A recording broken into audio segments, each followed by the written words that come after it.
नमस्कार दोस्तों, आज मेरे साथ शोलापुर की हमारी नवनिर्वाचित सांसद प्रणीति शिंदे जी और AICC media coordinator Vineet Punia ji हमारे साथ हैं और हम आपके पास आए हैं सबसे पहले शोक जताने के लिए जो हाथरस में लगभग 100 से ज़्यादा लोगों की मृत्यु हुई है।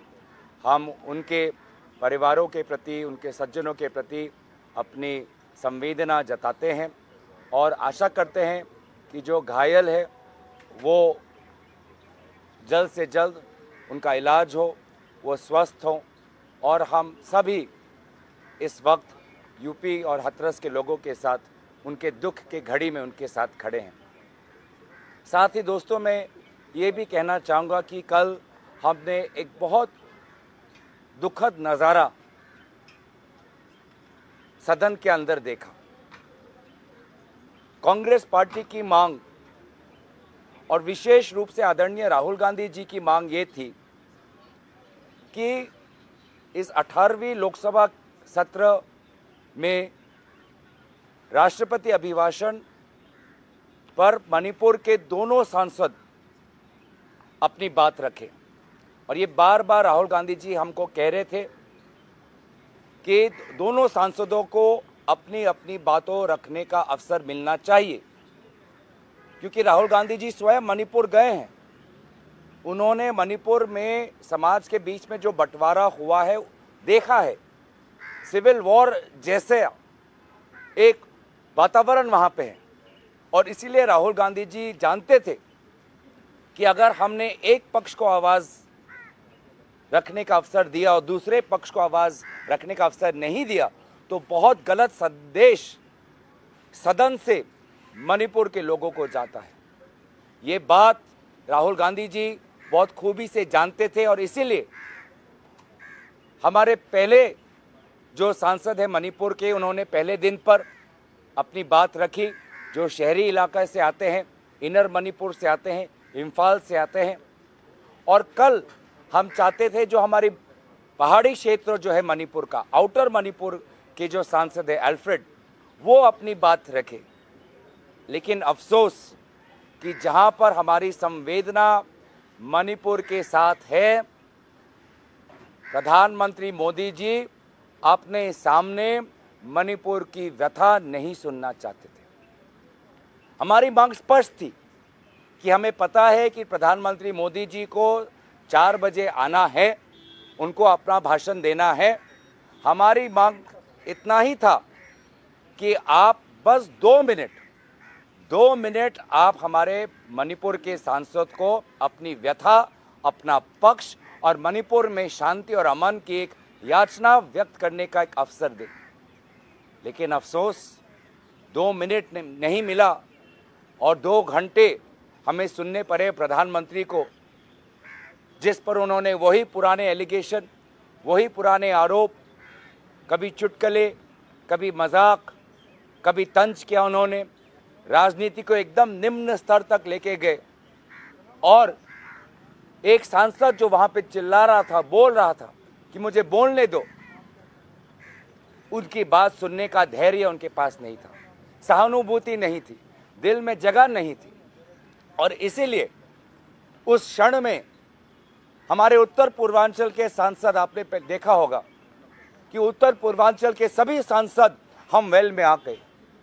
मणिपुर के 2 सांसद आए, मैं उनके साथ आया, फिर मेरे साथ नागालैंड के सांसद आए, मेरे साथ फिर मेघालय के सांसद आए और हम सभी ने एक दूसरे का हाथ पकड़कर हमने इंसाफ की गुहार लगाई। हमने इंसाफ की गुजारिश की, न्याय की गुजारिश की। मणिपुर को न्याय दो, मणिपुर की आवाज़ सुनो। हम जो उत्तर पूर्वांचल के सारे सांसद हम आ गए और उसके पश्चात मैं धन्यवाद करना चाहूँगा कि हमारे इंडिया अलायंस के सांसद देश के हर कोने से, उत्तर से लेके पश्चिम तक, पश्चिम से लेके दक्षिण तक, देश के हर कोने का इंडिया अलायंस का सांसद उत्तर पूर्वांचल के सांसदों के समर्थन में सब हम वेल में आके हम सभी ने नारा लगाया, मणिपुर भारत का एक हिस्सा है, मणिपुर में आज आग लगी हुई है, मणिपुर को न्याय दो, मणिपुर को इंसाफ दो। 2 घंटे प्रधानमंत्री मोदी जी ने अपनी भाषण रखी, लेकिन एक बार भी मणिपुर का बात उन्होंने नहीं उठाया। अंत में बस उतना ही कहा कि अगर आपको समय नहीं मिला तो आपको पार्टी को पूछना चाहिए। हम पार्टी से क्यों पूछे? हम उनसे क्यों नहीं पूछे?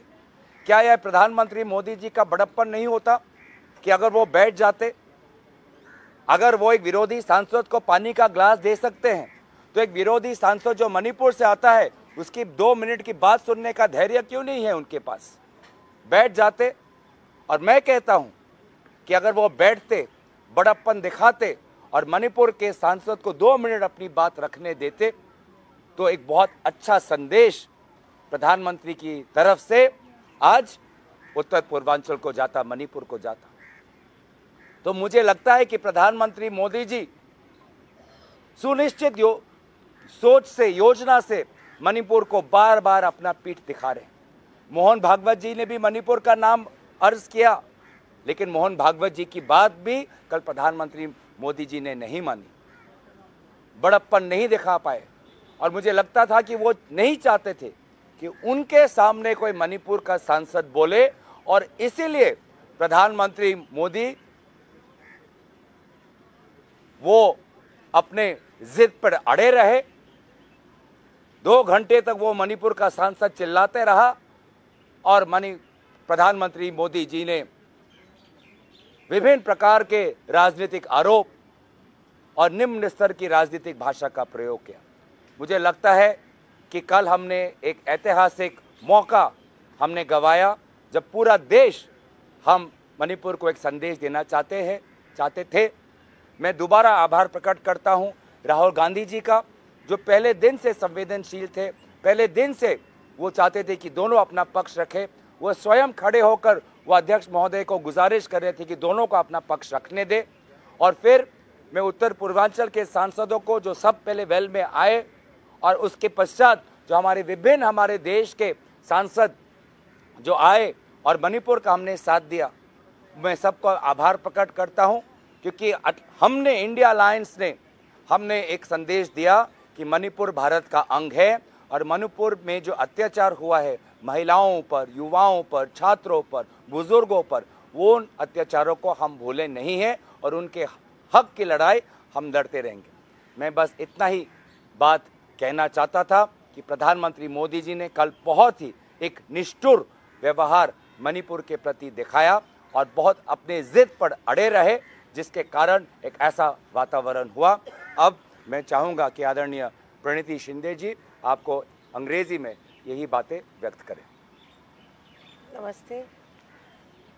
I offer my condolences to the victims who died and their families of Hathras and the stampede that happened in Hathras yesterday, and 106 people who died. The Congress Party offers condolences to their families. I would like to begin by saying that yesterday we saw a gross show of the Prime Minister's insensitivity and lack of empathy towards the burning issue of Manipur that has been going on for so long. Yesterday, we heard the Prime Minister's reply to the presidential address, and just as the Prime Minister's reply was about to begin, Honorable Rahul Gandhi ji raised his hand as the leader of opposition. It's the second most important position, constituent position, after the leader of the House, which is the Prime Minister. He raised his hand to speak, but he was denied the opportunity. It has never happened that the LOP's mic has been switched off. When the Congress was in power and when the BJP was in opposition, the LOP's mic is always on. Even in the Vidhan Sabhas, the LOP's mics are always on. But first time in the history of this country, the LOP's mic has been switched off. He was denied permission by Honorable Speaker to speak on the issue of Manipur. That in itself is an act of insensitivity and lack of empathy towards Manipur. When that happened, the Prime Minister continued his speech. All of us we identified with the problems of Manipur. India Alliance has strongly stood by the people of Manipur and the MPs of Manipur who wanted a minute, I would say, because we kept asking the Speaker, sir, we just want a minute. All we wanted is 60 seconds to bring in front of the Prime Minister, who probably either is not aware of the problems of Manipur, he doesn't want to face the people of Manipur, he doesn't want to go to Manipur. And which is why they often deny us the opportunity to present the problems of Manipur in Parliament. There are two MPs from Manipur who were denied the opportunity, who were not given the opportunity to speak. One was given the opportunity, but yesterday, in front of the Prime Minister, because we wanted to draw the Prime Minister's attention. The Prime Minister does not belong to a particular party when he is representing the country. He belongs to the entire nation. The least we expect from him is sensitivity. When so many people have died, when women have been paraded naked in Manipur, the least we expect of you is 60 seconds. Just listen to us for 60 seconds, but they were denied that opportunity, the MPs. Our whip, Honorable Gaurav Gogoi ji, and the MPs, everybody got into the well. We followed them into the well. Entire India opposition leaders, MPs followed them into the well.